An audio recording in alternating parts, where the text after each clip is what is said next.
जितने भी जीव हैं उन सबको जीवित रहने के लिए देखिए क्या रिक्वायर्ड होती हैं, ऑक्सीजन की रिक्वायरमेंट होती हैं। क्लियर?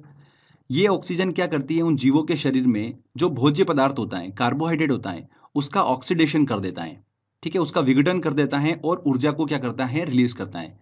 ऑक्सीजन मतलब भोज्य पदार्थ मतलब कार्बोहाइड्रेट का ऑक्सीजन की प्रेजेंट में ऑक्सीकरण होना और ऊर्जा का रिलीज होना, यही क्या कहलाता है, श्वसन मतलब रेस्पिरेशन कहलाता है। समझ में आया आपको? बहुत ही सिंपल है। इसको देखिए हम एक केमिकल फॉर्मूले में समझते हैं। C6H12O6 मतलब ग्लूकोज। देखिए भोज्य पदार्थ बोलो चाहे आप कार्बोहाइड्रेट बोलो चाहे ग्लूकोज बोलो, बात एक ही है। ओके, तो यहाँ पर देखिए ग्लूकोज का ऑक्सीजन की प्रेजेंट में ऑक्सीडेशन होता है और क्या देखिए हमको प्रोडक्ट मिलता है, कार्बन डाइऑक्साइड रिलीज होती है प्लस H2O जल प्लस ऊर्जा। तो यही हमने बात करी थी, यही प्रोसेस जो होती है वो क्या कहलाती है, श्वसन कहलाती है। ठीक है, तो देखिए फ्रेंड्स, सांस लेने से लेकर हमारे शरीर में एनर्जी बनने तक की प्रोसेस जो होती है उसको हम 3 भाग में डिवाइड कर सकते हैं। ठीक है, 3 भाग में हम उसको अच्छे से समझेंगे जिससे कि आपको बहुत अच्छे से समझ में आएगा। तो ध्यान से समझिएगा, क्वेश्चन आपका कहीं से भी बन सकता है। तो देखिए जो मैंने आपको बताया कि 3 भाग में इस प्रोसेस को हम समझ सकते हैं। तो पहला भाग जो होता है वो क्या होता है, बाह्य श्वसन, एक्सटर्नल रेस्पिरेशन। इसमें हम देखेंगे कि वातावरण से गैसों का हमारे शरीर में जाना और वापस आना, मतलब ऑक्सीजन का प्राणियों के शरीर में प्रवेश करना, मतलब लंग्स में जाना, फेफड़ों में जाना, और CO2 का बाहर निकलना, वो हम समझेंगे बाह्य श्वसन मतलब एक्सटर्नल रेस्पिरेशन सिस्टम में। क्लियर? इस प्रोसेस में देखिए हम सेकंड भाग डिस्कस करेंगे, ट्रांसपोर्टेशन ऑफ गैसेस, गैसों का शरीर में परिवहन। जो एक्सटर्नल रेस्पिरेशन से, बाह्य श्वसन से जो गैसें हमारे लंग्स तक मतलब फेफड़ों तक पहुंची है, वो कैसे हमारे शरीर में सेल्स तक पहुंचती है, कोशिकाओं तक पहुंचती है, वो हम इस भाग में डिस्कस करेंगे। ठीक है, इसके बाद देखिए तीसरा भाग हम डिस्कस करेंगे, इंटरनल रेस्पिरेशन, आंतरिक श्वसन। अभी तक तो गैसें हमारे शरीर में पहुंची है। अब मैंने आपको बताया था श्वसन की प्रोसेस में कि भोज्य पदार्थों का ऑक्सीकरण होता है, ऑक्सीडेशन होता है और एनर्जी रिलीज होती है। तो वही चीज हम इंटरनल रेस्पिरेशन में समझेंगे।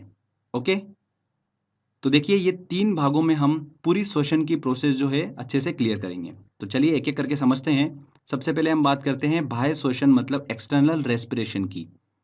तो देखिए प्राणियों और वातावरण, एटमॉस्फेयर के बीच में श्वसन गैसें जैसे ऑक्सीजन, कार्बन डाइऑक्साइड के आदान प्रदान को ही क्या बोलते हैं, बाह्य श्वसन मतलब एक्सटर्नल रेस्पिरेशन बोलते हैं। या फिर हम इसको ऐसा बोल सकते हैं कि ऑक्सीजन का शरीर में प्रवेश करना और कार्बन डाइऑक्साइड का शरीर से बाहर जाना एक्सटर्नल रेस्पिरेशन कहलाता है, बाह्य श्वसन कहलाता है।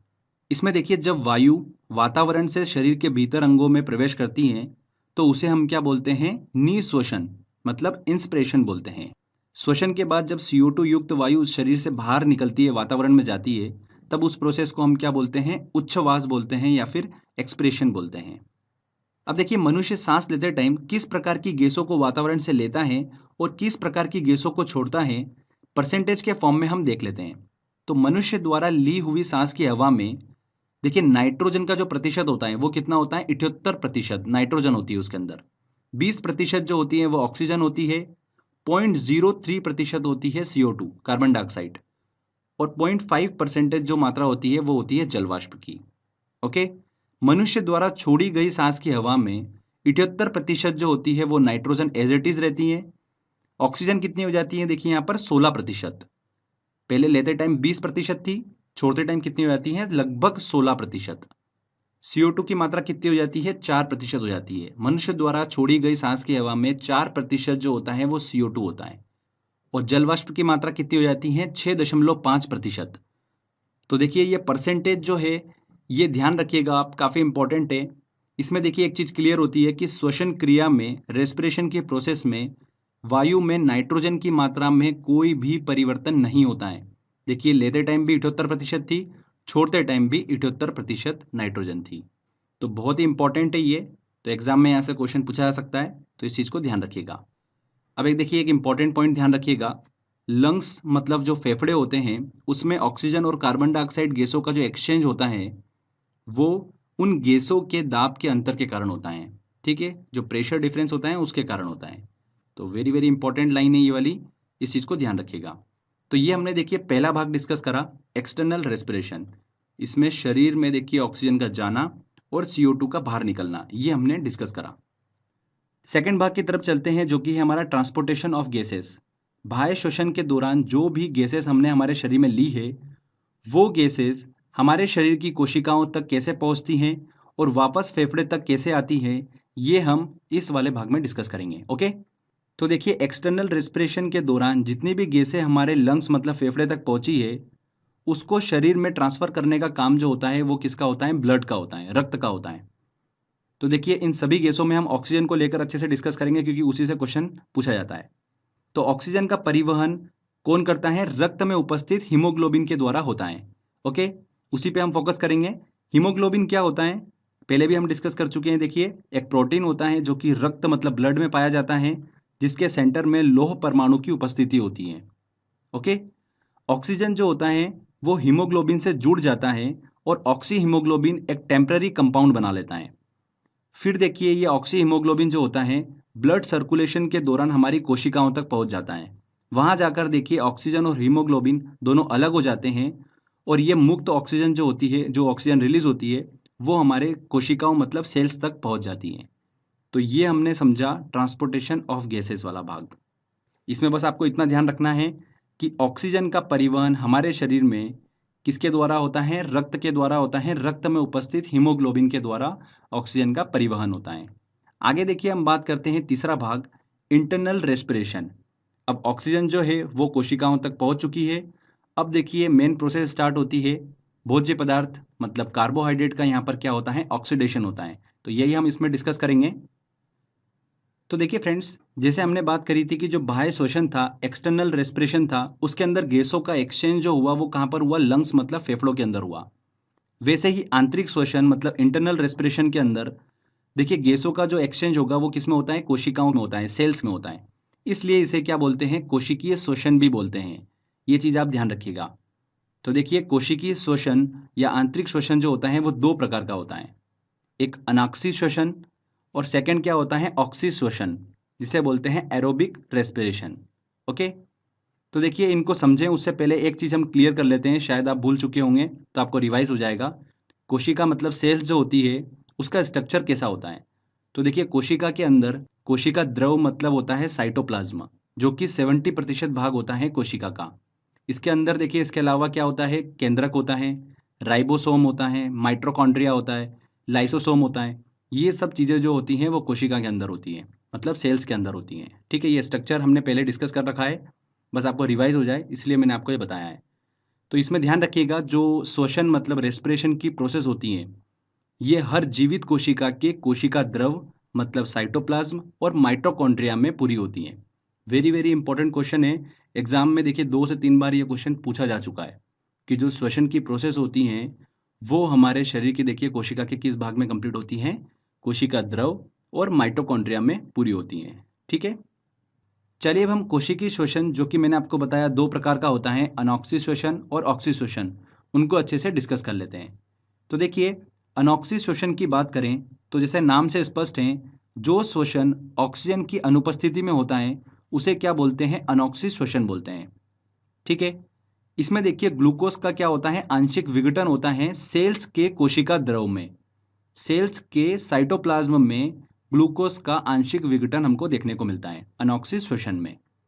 ठीक है, और इस पूरी अनॉक्सी श्वसन की प्रोसेस का अंतिम रिजल्ट क्या होता है? देखिए, पायरुविक अम्ल।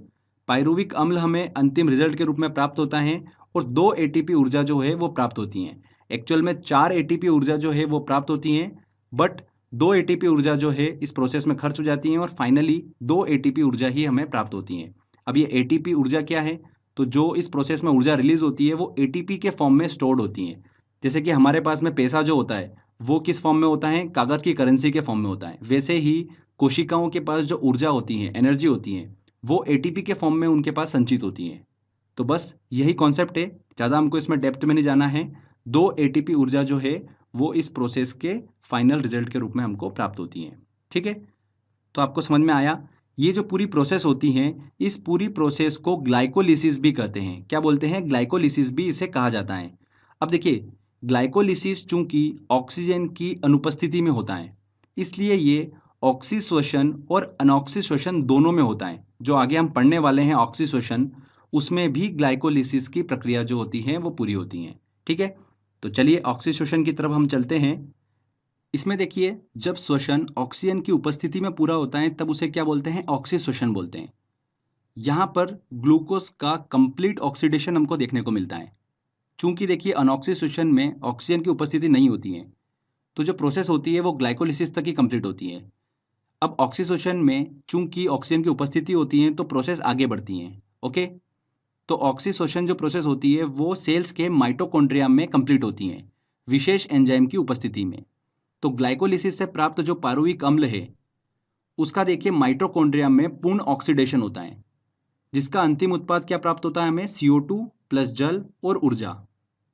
बहुत ही सिंपल है। अनऑक्सीशोषण में देखिए ऑक्सीजन की उपस्थिति नहीं थी, इस वजह से वहां पर पूर्ण ऑक्सीकरण नहीं हो पाया, वहां पर आंशिक ऑक्सीडेशन हुआ। ठीक है, जिसको बोल सकते हैं हम आंशिक विघटन। क्लियर? यहाँ पर देखिए ऑक्सीजन की उपस्थिति थी, इसलिए ग्लाइकोलिसिस से प्राप्त जो पारुविक अम्ल था उसका आगे चलकर फिर माइटोकॉन्ड्रिया में पूर्ण ऑक्सीडेशन हमको देखने को मिलता है ऑक्सीशोषण में। समझ में आया आपको? बहुत ही सिंपल है। तो जो अंतिम उत्पाद हमें प्राप्त होता है वो CO2 प्लस जल प्लस ऊर्जा। ओके, अधिक मात्रा में ऊर्जा यहाँ पर हमको देखने को मिलती है। तो CO2 जो होती है वो लंग से होते हुए शरीर से बाहर निकल जाती है, और जो मुक्त ऊर्जा है वो ATP अणु में संचित हो जाती है। ठीक है, तो इस तरीके से कुल 36 ATP ऊर्जा जो हमें ऑक्सीशोषण के दौरान प्राप्त होती है। अगर हम इस पूरी कोशिकीय श्वसन मतलब आंतरिक श्वसन की बात करें तो देखिए इसमें एक ग्लूकोज के पूर्ण ऑक्सीकरण पर 38 ATP ऊर्जा हमें प्राप्त होती है। 36 तो ऑक्सीशोषण से और अनऑक्सीशोषण से 2 ATP ऊर्जा, तो कुल कितनी हो गई? 38 ATP ऊर्जा जो हमें प्राप्त होती है। इसमें इंपॉर्टेंट पॉइंट ध्यान रखिएगा, ऑक्सीशोषण की प्रोसेस को ही केप्स चक्र के नाम से भी जाना जाता है। तो ये हमने समझा अच्छे से आंतरिक श्वसन को। पहले हमने देखिए बाह्य श्वसन को अच्छे से समझा था, उसके बाद ट्रांसपोर्टेशन ऑफ गैसेस, और फिर लास्ट में हमने समझा इंटरनल रेस्पिरेशन मतलब आंतरिक श्वसन को। ठीक है, तो आई होप आपको ये पूरी प्रोसेस समझ में आई होगी। सांस लेने और शरीर में ऊर्जा बनने और वापस CO2 बन के शरीर से बाहर जाने की प्रोसेस हमने पूरी समझी है। अब देखिए कुछ इंपॉर्टेंट पॉइंट्स और ध्यान रखिएगा। मनुष्यों के सांस लेने की जो दर होती है वो कितनी होती है? 12 से 15 बार प्रति मिनट सांस लेने की दर होती है। इंपॉर्टेंट है। मनुष्य में जो श्वसन प्रोसेस होती है उसका नियंत्रण कौन करता है? ये भी बहुत ही इंपॉर्टेंट पॉइंट है। तो इस पूरी श्वसन प्रक्रिया का नियंत्रण जो करता है वो मस्तिष्क का मेडुला ऑब्लंगेटा भाग करता है। कौन सा करता है? मेडुला ऑब्लंगेटा भाग। बहुत ही इंपॉर्टेंट है, ये भी आने वाले एग्जाम में क्वेश्चन बन सकता है, इस चीज को ध्यान रखिएगा। पूरी श्वसन की प्रक्रिया का नियंत्रण मस्तिष्क का मेडुला ऑब्लंगेटा भाग करता है। तो ये देखिए हमने यहाँ पर श्वसन तंत्र को अच्छे से डिस्कस करा। इसकी पूरी प्रोसेस को हमने बड़ी आसानी से बड़ी सिंपल वे में समझा है। आई होप आपको समझ में आया होगा। चलिए अब इससे रिलेटेड जितने भी क्वेश्चंस एग्जाम में बन सकते हैं उन सभी क्वेश्चंस को हम सॉल्व करते हैं। तो फ्रेंड्स देखिए पहला क्वेश्चन है, स्तनधारियों मैमल्स में श्वसन होता है। तो देखिए स्तनधारियों में श्वसन की जो प्रोसेस होती है वो लंग्स के द्वारा, फेफड़ों के द्वारा कंप्लीट होती है। D answer. श्वसन की क्रिया में वायु के कौन से घटक की मात्रा में कोई परिवर्तन नहीं होता है? तो जब मनुष्य सांस लेता है उस हवा में 78% होता है नाइट्रोजन, और श्वसन की प्रक्रिया के दौरान जब सांस छोड़ता है तब उस हवा में भी 78% नाइट्रोजन होता है, जिसमें कोई भी परिवर्तन नहीं होता है। तो यहाँ पर डी आंसर बिल्कुल सही होगा। हमारी छोड़ी हुई सांस की हवा में CO2 की मात्रा लगभग कितनी होती है? तो छोड़ी हुई सांस की हवा में CO2 की मात्रा कितनी होती है? 4% होती है लगभग। ये आंसर यहाँ पर सही होगा। लेते टाइम कितनी होती है? 0.03%।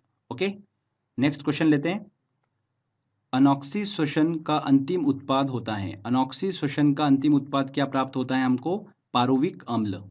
ठीक है, और ऑक्सीशोषण में इस पारुविक अम्ल का कंप्लीट ऑक्सीडेशन होता है माइटोकॉन्ड्रिया में।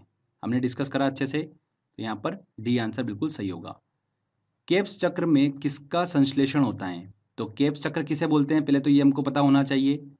ओके, तो ऑक्सीशोषण प्रक्रिया को ही केप चक्र बोला जाता है। तो केप्स चक्र में किसका संश्लेषण होता है? पारुविक अम्ल का पूर्ण ऑक्सीडेशन होता है। ठीक है, तो यहाँ पर ए आंसर बिल्कुल सही होगा। श्वसन की क्रिया संपन्न होती है। श्वसन की जो प्रक्रिया होती है वो कहाँ पर कंप्लीट होती है? माइटोकॉन्ड्रिया में कंप्लीट होती है। हमने अच्छे से डिस्कस करा इस चीज़ को, आपको समझ में आया होगा। चलिए अगला क्वेश्चन लेते हैं। मनुष्य में ब्रीथिंग के दौरान, सांस लेने के दौरान निकलने वाली वायु में ऑक्सीजन की मात्रा होती है। तो लेते टाइम जो ऑक्सीजन का परसेंटेज होता है वो कितना होता है 20, और छोड़ते टाइम कितना होता है 16%। तो यहाँ पर बी आंसर। एक ग्लूकोज के पूर्ण ऑक्सीकरण पर कितने एटीपी अणु का निर्माण होता है? तो अगर कंप्लीट ऑक्सीडेशन की बात करें तो देखिए ऑक्सीशोषण में कितना 36 और अनऑक्सीशोषण में 2, तो कितने हो गए टोटल 38 एटीपी अणु का निर्माण होता है। तो यहाँ पर सी आंसर। वयस्क मनुष्य 1 मिनट में कितनी बार सांस लेता है? तो सांस लेने की दर जो होती है वो कितनी होती है 12 से 15 बार पर मिनट। ए आंसर यहाँ पर बिल्कुल सही होगा। हीमोग्लोबिन के बारे में सही कथन है। इंपॉर्टेंट क्वेश्चन है काफ़ी। यह रक्त में ऑक्सीजन का संचार करता है, बिल्कुल सही। यह लोह युक्त यौगिक है, बिल्कुल। यह कुछ रोगों से प्रतिरक्षा प्रदान करता है, यह बिल्कुल गलत है। यह रक्त को लाल रंग प्रदान करता है, बिल्कुल सही। देखिए 1, 2 और 4 ऑप्शन बिल्कुल सही हैं, तो यहाँ पर सी आंसर हमारा सही होगा। इंपॉर्टेंट क्वेश्चन है काफ़ी, ध्यान रखिएगा। मनुष्य में श्वसन प्रक्रिया का नियंत्रण मस्तिष्क के किस भाग के द्वारा किया जाता है? तो मस्तिष्क का कौन सा भाग करता है? Medulla oblongata. बहुत ही इंपॉर्टेंट है ये क्वेश्चन भी, तो यहाँ पर ए आंसर बिल्कुल सही होगा। नेक्स्ट क्वेश्चन लेते हैं। शरीर में हीमोग्लोबिन का कार्य है ऑक्सीजन का परिवहन, बिल्कुल सही। ए आंसर यहाँ पर सही होगा। तो फ्रेंड्स ये देखिए हमारा टेस्ट वाला सेक्शन कंप्लीट होता है। पहले हमने थ्योरी सेक्शन अच्छे से डिस्कस करा, फिर कुछ इंपॉर्टेंट क्वेश्चंस भी हमने सॉल्व कर लिए। आई होप आपने ध्यान से समझा होगा और सारे क्वेश्चन बड़ी आसानी से सॉल्व कर लिए होंगे। तो बायोलॉजी के देखिए हमने मैक्सिमम लेक्चर्स तो कंप्लीट कर ही दिए हैं, और भी अगर आपको कुछ टॉपिक लगता है जो आपको कंप्लीट करना है और जो नहीं हुआ है तो डिस्क्रिप्शन बॉक्स में आप कमेंट कर देना, तो जल्दी ही मैं उस पर वीडियो अपलोड कर दूंगा। तो आई होप आपको ये मेरा वर्क काफ़ी अच्छा लगा होगा। अगर अच्छा लगा है तो प्लीज़ वीडियो को लाइक करिए, शेयर करिए और कमेंट करके ज़रूर बताइएगा कि वीडियो कैसा लगा। अगर आपने अभी तक चैनल को सब्सक्राइब नहीं करा है तो सब्सक्राइब भी कर लीजिए, क्योंकि इस तरीके के बेनिफिशियल वीडियो जब भी मैं अपलोड करूंगा आपको उसका बेनिफिट मिलता रहेगा। तो फ्रेंड्स मिलते हैं अगले वीडियो में। जय हिंद, जय भारत।